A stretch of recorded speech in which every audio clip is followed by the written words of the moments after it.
and welcome back to Cowabunga Corner. In this episode, we are interviewing fellow turtle fans. We met up with turtle fans at several different events, including the Nickelodeon Shell Shock grand opening on March 17th, the Michigan Action Figure Expo on May 7th, and many other different times. We keep meeting up with people, we throw together the interview, and bring to you what we can, because every fan deserves their spotlight, and every fan deserves respect for being here with us in this wonderful fandom. So, check out if these are anybody you know, see what their stories are, and maybe you might see somebody you might like to get to know who's on another message board or something. I'm really honored to have had the chance to interview each of these fans as they all share their fandom with us here on Cowabunga Corner.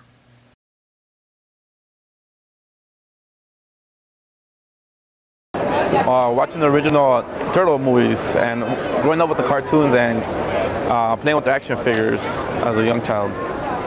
Well, my brother and I were fighting over what to watch on TV. Sometimes he had the remote, sometimes I did. Somehow we managed to turn it over and we ended up stumbling across the show. Well, I grew up with the 4Kids cartoon. I mean, I don't think I watched the original cartoon, but I was pretty much the 4Kids one was my life. And I watched it every time it came on. That's the only thing I ever watched. When I was a little kid, I believe I watched the cartoon first, but I love the action figures. Those are just some of the coolest figures I've ever seen, so that got me even more hooked. And I love martial arts, and that's actually what introduced me into martial arts, so yeah, pretty cool. I first became a Turtle fan through actually an elementary school friend of mine actually had a Turtle comic book that he brought into school, and we were just hanging out at recess. It was back in elementary school. We were hanging out and we saw that, and then he introduced me to the rest of the comics, and that's kind of like how I really got into Turtles in the beginning, was through my friend with some comic books. 1989, I was in 4th grade. I would come home from school over at my grandma's, and I don't know what I was doing. I just came home from school, sat down to watch TV, flipped a few channels, and I can't even remember the episode it was. I just turned on the Turtles and it stuck. I was a fan. To be honest, I can't remember when I heard about Ninja Turtles. More than likely it was the cartoon, because that's really the first memories I have of it. And I know being immediately a fan after the cartoon, and then pretty much I really got into the Mirage comic, and it went from there. Baby Turtles. Did you find them through the cartoon show? Yeah. The kids were watching TV and I happened to hear this voice, and it sounded like a surfer, which is, I grew up in Orange County, California, and it sounded like a lot like my friends that I used to run with, and I came in there and I said, "Who is that?" And I said, what are those?" And then the kids go, "Oh, it's just some toy." And that's what got me started on, because then I found out that it was from a show, and we were waiting for the show, and then after I saw the first show, I was hooked. When I was probably about 8 or 9 years old, that would have been 1988. I saw the toys in the store, liked the toys, and begged my parents to buy me a Ninja Turtle toy. And from that moment on, I happened to run into the cartoons at that time, after school cartoons, not Saturday morning cartoons, and I just kept watching the shows, and for me it became my soap opera. So, you know, whip out the bonbons, get my show started, everyone be quiet, and I started that way.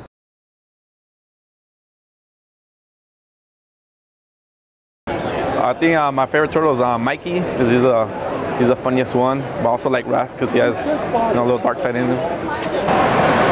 Donnie, he's a tinkerer, so am I. Leonardo's my favorite turtle because I think I like him because he's sort of the leader. Plus I think katanas are pretty badass. When I was a kid, it was Michelangelo because he was just so much fun and I love him. But I noticed with each series it kind of changes, so I usually go back and forth between Mikey, Donatello, and Leonardo.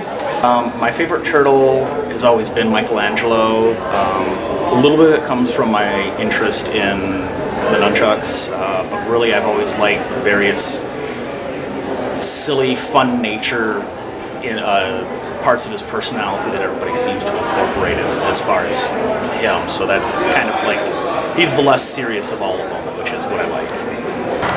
Donnie's my favorite turtle, and I think it's because I like the nerdy types, because I am one.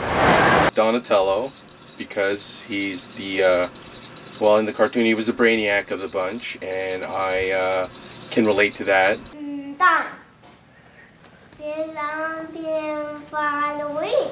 Originally, my favorite turtle was Mike, because he was the one that pulled me in. That's whose voice I heard. But then later on, for some reason, it's Raph now, and it's been Raph for years. And I don't really know why, to tell you the truth. Maybe because he has an anger problem, and as a kid and growing up I had an anger problem, so I can relate to that. Mikey is my favorite turtle, and he is my favorite turtle because he uses my favorite weapon, which is the nunchaku. And that happened because before the turtles, I loved Bruce Lee, and every time Bruce Lee had chucks in his hand, he was fantastic. So Mikey won just because of that.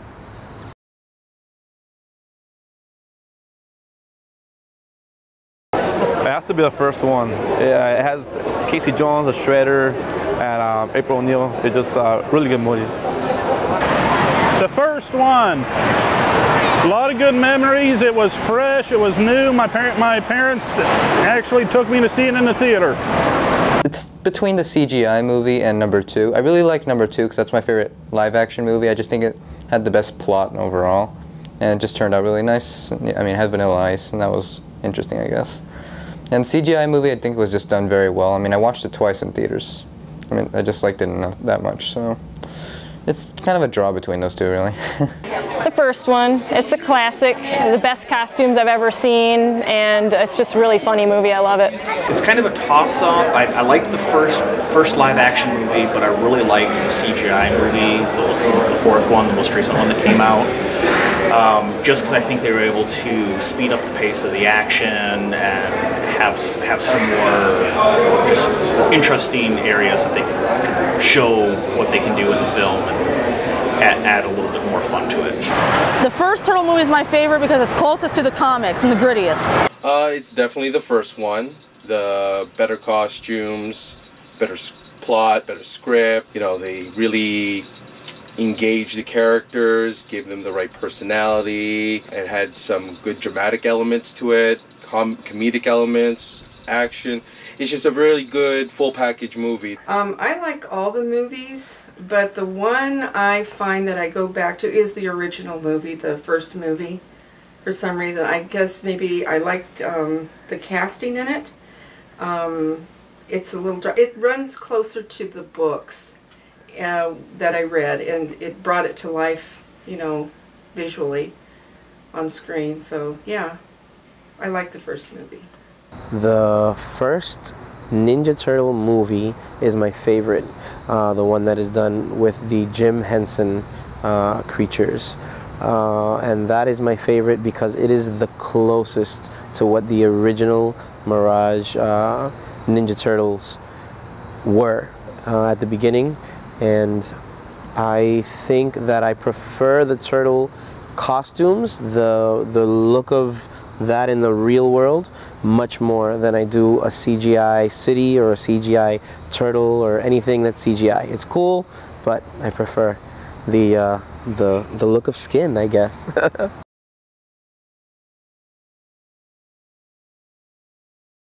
My favorite item, I guess, has to be my third print Ninja Turtle comic book, the first one. Oh, back home I still have a book from the first movie up in my dad's storage shed. It's my favorite because he got me that whenever I was a little kid, and I managed to keep it undamaged over all this time. It's this picture I have from Nick Palma. He was Michelangelo's stunt double in the second movie, and he actually turned out to be my gymnastics teacher, so that was pretty interesting. A very weird coincidence, and he gave me an autographed picture of him. Probably my gold, I think it was the 5th anniversary Leonardo, where he's holding on to the, he's all gold and he's holding on to his katanas. That one's really cool. That would have to be the old lunchbox that I have from back when they were first doing all the toys and stuff from the first cartoon series. I have a lunchbox that I still have around, complete with the thermos, so that's kind of a nice thing. My daughter keeps trying to steal it from me to take to school. I'm like, no, you can't have that. It won't come home if she takes it to school, I know that. Honestly, I cannot pick a favorite turtle item in my entire collection. I have too big of a collection, and I got too many things I love to death. If I'd have to put a tie between Donnie plushie and a Donnie figure I had signed by Peter Laird in '99, I have to get out and get to Kevin and get him signing it now.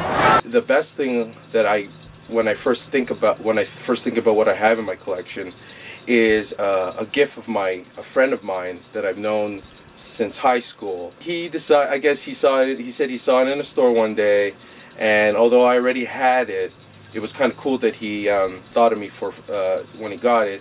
It's unpackaged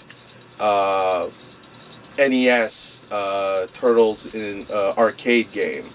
And I've left it obviously in package and everything. So, you know, it's cool because it's unpackaged, but mostly because it's the thoughtfulness of my friend.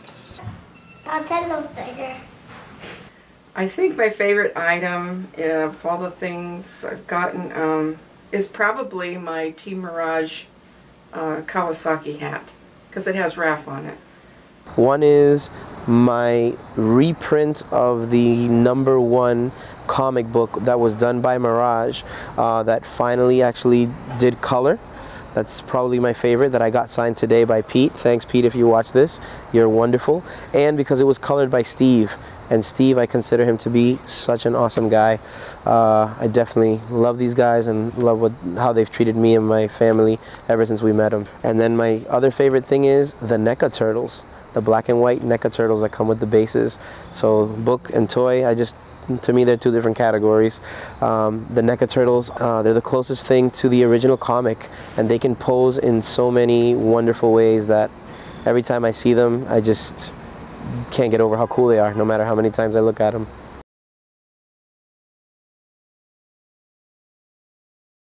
Oh, just can't wait to see the movie. I hope everybody enjoys it. I hope it comes out great. Got to keep the fandom going. It's just getting stronger and stronger every year. Best of luck for the new cartoon, I guess. I don't know what to think of it, but it looks pretty good. Cowabunga, dudes!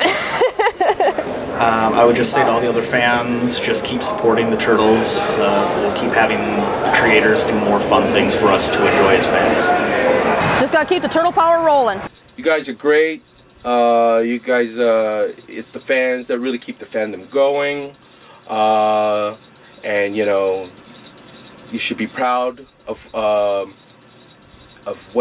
what the fans are doing for the Turtles. And obviously there's going to be some, you know, everybody has their own opinion for which direction this goes and that goes, and you know, it's unfortunate there's some infighting, but honestly it's still, you know, you guys are still a group of fans that like the Ninja Turtles, and you know, that should be the thread that holds everybody together. Yeah, embrace the Turtles. They've been really good to me. They've been my life, you know. I've met a lot of good people through them. And yeah, don't be afraid to be yourself. Get anything that you want of Turtles that's going to make you happy. Get your collection going. One day maybe we'll all catch up to Michelle's collection. Maybe not. I know I won't. But just enjoy the Turtles, whatever version you like. Black and white, Mirage, IDW, Dreamwave, whatever it is. Just have fun with them, because that's really what they are to me. They were fun when I was a kid, and now that I'm an adult, they're definitely still a lot of fun to revisit. And they always promoted positive things. Teamwork, family, love, peace, fighting as a last option. Things that I definitely still believe to today. Cowabunga. It was great getting to talk with each of the fans. These were some of the great people who actually took the time to say hey and stop to talk with us. We will be happy if anyone else wants to join us next season for another fan interview. If you're going to be at any event that I'm at, just contact me. Our Facebook page is the most up-to-date area on finding out where I'm going to be. I'm constantly posting on there. Others from our staff is posting on there. We try to at least post 1 to 2 times a day. If we're very active, we might try to get a post in every hour. But our Facebook site is where you can keep up with us during the town time now that this is the end of the season. This has been an amazing year. We've had so many great voice actors, stunt doubles. We've had so many people take time for Cowabunga Corner, not just this season, but last season. And I want to thank every single one of them. I mean, being able to interview as many people who've worked on Turtles 2: The Secret Ooze as I have in these last few seasons has been such a thrilling event. And we still have so much more to share with everyone, from photos to video to more interviews coming up. Season 5, we already are starting to get interviews lined up to be able to post, and I cannot wait to share it. Also, we have all the Cowabunga Corner news. I'd like to thank everyone who's taken a chance out to talk to us about the current events of Ninja Turtles. I mean, this last summer, we just had that brand new cartoon air, and what are you guys thinking of that? I mean, wow, Nickelodeon, thank you. It's exciting, thrilling, and I can't wait to see more. Catch you guys in Cowabunga Corner Season 5.